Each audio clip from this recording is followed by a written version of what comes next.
Chris Fox there. Now in Russia, protests are still going ahead in the far east of the country. It's the third weekend in a row that tens of thousands of people have marched through Khabarovsk. They are demanding to bring back the local ex-governor who was arrested earlier this month and taken to Moscow. These are seen as unprecedented in Russia, and protests in the east are not authorised. Well, let's go to Khabarovsk. Our correspondent Petr Kozlov is there for us. Welcome to you. Good to see you. We can see people milling around on the streets behind you. Just remind us what's at the heart of these three-week-long protests. Hello. This is this 22nd day of the protest here in the Russian Far East city of Khabarovsk, which is almost 7,000 kilometers from Moscow, on the border, right on the border with China. The people are coming here every day, and today the protesters told me that they think that there were around 20,000 people on the streets. They are demanding the free trial for a popular governor, Sergey Furgal, who was arrested.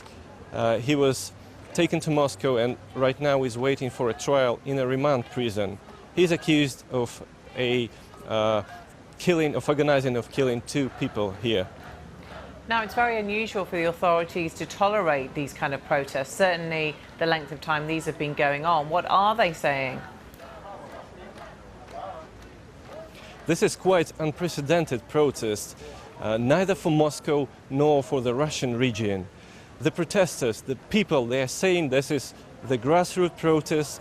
They want the free trial for their governor, and they say they don't believe in the accusations, as well as the Sergey Furgal, the governor, is telling that he denies all accusation.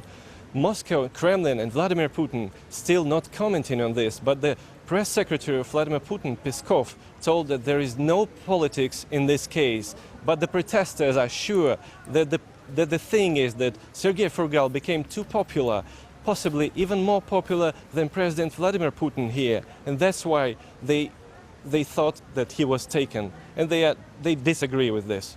And what's the thinking about why the protests haven't been cracked down on by the authorities, why they're being allowed to proceed? Well, this protest became quite a big surprise for Moscow. The Kremlin was not waiting for such large-scale protests and manifestations here. So, as far as the sources say, they were quite frightened to use power against the protests. But for the last weekend, for a few days, the police started to arrest the protesters, saying that they are doing some things that were not allowed. So we are waiting that possibly the authorities in future could use some power to stop the protests. We'll see. Petr Kozlov, thank you.